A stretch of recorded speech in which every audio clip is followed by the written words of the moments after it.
एक बाजू ਜਿਹੜਾ ਮਜ਼ਦੂਰ ਹੈ जी बस काम नहीं कर ਨਹੀਂ ਇਸ ਤਰ੍ਹਾਂ ਨਹੀਂ ਕਰਨਾ ਤੁਹਾਨੂੰ ਦੁਆ ਯਾਰ ਮੇਰੀਆਂ ਤਿੰਨ ਧੀਆਂ ਦਾ ਲੰਗਰ ਹੈ ਸੱਚ ਪੁੱਛੀ ਤੇ ਰੋਣ ਇੱਥੋਂ ਆਉਂਦਾ ਜੀ 4-5 ਦਿਨ ਹੋ ਗਏ ਨੇ ਪੋਜੀ ਖੱਜਲ ਖੁਆਰ ਹੋ ਕੇ ਟੁਰ ਜੀ ਦਾ अस्सलाम वालेकुम जी वालेकुम सलाम क्या बुजुर्गो ठीक हो जी अल्लाह पाक बड़े परेशान होते हो बस अब फेरी कर करके थक गए हैं सवेर अच्छा एक बाजू ਜਿਹੜਾ ਮਜ਼ਦੂਰ ਹੈ जी एक बात ਮੈਂ ਤੁਹਾਡਾ ਬਾਜ਼ੂ ਵੇਖਿਆ ਮਜ਼ਦੂਰ ਦਾ ਇੱਕ ਮਿੰਟ ਦੋ ਮੈਨੂੰ ਮੈਂ ਤੁਹਾਡਾ ਬਾਜ਼ੂ ਵੇਖਿਆ ਤੇ ਫੇਰ ਮੈਂ ਤੁਹਾਡੇ ਵੱਲ ਪਰਤੇ ਆ जी बिस्मिल्लाह ਕੀ ਸੇਲ ਕਰਦੇ ਹੋ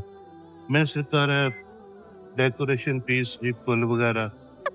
ਤੇ ਇੱਕ ਪੀਸ ਕਿੰਨੇ ਦਾ ਆਉਂਦਾ ਤੇ ਕਿੰਨੇ ਦਾ ਸੇਲ ਕਰਦੇ ਕਿੰਨੇ ਤੁਹਾਨੂੰ ਪੈਸੇ ਵਿੱਚ ਬਚ ਜਾਂਦੇ ਨੇ इस ਰੋਜ਼ੀ ਰੋਟੀ ਬਣ ਜਾਂਦੀ ਹੈ ਅੱਛਾ 250 ਦੀ ਜੋੜੀ ਆਈ ਹੈ ਹੂੰ ਤੇ 350 ਦੀ 400 ਦੀ ਇੱਥੇ ਤੱਕ ਯਾਨੀ ਕਿ 100 ਰੁਪਏ ਤੁਹਾਨੂੰ ਜੋੜੀ ਪਿੱਛੇ ਬਚ ਜਾਂਦਾ ਜੋੜੀ ਪਿੱਛੇ 100 ਰੁਪਏ ਪਰ ਲੋਤਾ ਹਜ ਥੱਕ ਗਿਆ ਸਾਹ ਤੇ ਲੈਂਦਾ ਹਾਂ ਮੈਂ ਉਧਰੋਂ ਆਇਆ ਮੈਂ ਦੇਖਿਆ ਤੁਹਾਨੂੰ ਪਹਿਲਾਂ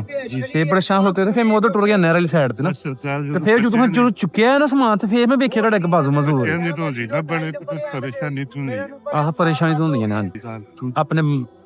ਸ਼ਾਦੀ ਹੋਈ ਹੈ ਬਾਲ ਬੱਚਾ ਹੈ ਨੀ ਜੀ ਤਿੰਨ ਬੇਟੀਆਂ ਨੇ ਮਾਂ ਤਿੰਨ ਬੇਟੀਆਂ ਜੀ ਬੇਟਾ ਕੋਈ ਨਹੀਂ ਜੀ ਬੇਟਾ ਕਿੱਥੇ ਜੇਬ ਤੁਹਾਡੀ ਚਲੋ ਅੱਲਾਹ ਖੈਰ ਕਰੇਗਾ ਪਰੇਸ਼ਾਨ ਨਾ ਹੋ ਹੈਲੋ ਅੱਲਾਹ ਪਾਕ ਨੇ ਤੋਹਫਾ ਕੱਢਿਆ ਤੁਹਾਡੇ ਲਈ ਇਹ ਅੱਲਾਹ ਪਾਕ ਦੀ ਤਰਫੋਂ ਤੋਹਫਾ ਆਇਆ ਮੌਲਾ ਤੁਹਾਡੇ ਦਮ ਦੀ ਖੈਰਾ ਕਰ ਅੱਲਾਹ ਦੀ ਤਰਫੋਂ ਕਬਾਰ ਤੋਂ- ਵਾਲਿਆਂ ਦੀ ਖੈਰ ਆਮੀਨ ਜਿੰਨਾ ਭੇਜਿਆ ਸੋਨਾ ਮਾਲਕ ਸੋਨਾ ਕਮਲੀ ਵਾਲਾ ਨਬੀ ਪਾਕ ਨੇ ਸਦਕਾ ਉਹਨਾਂ ਨੂੰ ਹੋਰ ਚੁੱਕਾ ਦੇ ਕਿ ਅੱਲਾਹ ਇੱਜ਼ਤ ਦੇ ਨੇ ਅੱਲਾਹ ਆਪਣੇ ਜ਼ਮਾਨ ਤੇ ਕਿ ਅੱਲਾਹ ਉਹਨਾਂ ਦੀ ਹਾਲ ਬੁਲਾਤੀ ਹੈ ਆਮੀਨ ਦੁਆਈ ਕਰਤੇ ਤੇਰੀ ਮੈਂ ਸਰਕਾਰ ਮਾਲਕ ਆਪਣੀ ਸਮਾ ਕੀ ਰੋਵੋ ਨਾ ਪਰੇਸ਼ਾਨ ਨਾ ਹੋ ਕੀ ਪਰੇਸ਼ਾਨੀ ਜੀ ਮੈਨੂੰ ਦੱਸੋ 5000 ਰੁਪਇਆ ਠੀਕ ਹੈ ਇਹ ਵੀ ਤੁਹਾਡੇ ਲਈ ਇਹ ਵੀ ਤੋਹਫਾ ਠੀਕ ਹੈ ਮੌਲਾ ਤੁਹਾਡੇ ਦਮ ਦੀ ਖੈਰਾ ਨਹੀਂ ਇਸ ਤਰ੍ਹਾਂ ਨਹੀਂ ਕਰਨਾ ਅੱਲਾਹ ਪਾਕ ਤੁਹਾਨੂੰ ਦੁਆ ਯਾਰ ਮੇਰੀਆਂ ਤਿੰਨ ਧੀਆਂ ਦਾ ਲੰਗਰ ਹੈ ਸੱਚ ਪੁੱਛੀ ਤੇ ਰੋਣ ਇੱਥੋਂ ਆਉਂਦਾ ਜੀ 4-5 ਦਿਨ ਹੋ ਗਏ ਨੇ ਪੋਜੀ ਖੱਜਲ ਖੁਆਰ ਹੋ ਕੇ ਟੁਰ ਜੀ ਦਾ ਕੋਈ ਨਹੀਂ ਮਾਲਕ ਵਾਰਸ ਹੈ ਉਹਨੇ ਵਾਅਦਾ ਕੀਤਾ ਦੇਣਾ ਸ਼ਹਿਨਸ਼ਾਹ ਬਰਲ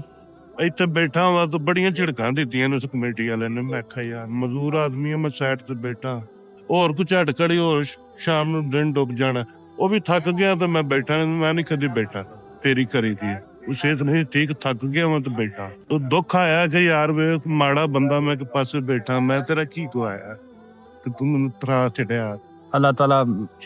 ਬਸ ਉਹਨਾਂ ਨੂੰ ਸਮਝਣ ਦੀ ਤੌਫੀਕ ਦੇਵੇ ਠੀਕ ਹੈ ਅੱਲਾਹ ਆਪਣੀ ਜਿਹਨਾਂ ਦੀ ਤਰਫੋਂ ਆਇਆ ਤੂੰ ਹਾਂ ਬਸ ਉਹਨਾਂ ਦੀ ਦੁਆਵਾਂ ਤੇ ਆਪਣੀ ਯਾਦ ਰੱਖਣਾ इंशाअल्लाह ठीक है मालक अपनी रहमत अल्लाह खुश है ਅੱਲਾਹ ਖੈਰ ਕਰੇ अल्लाह अपने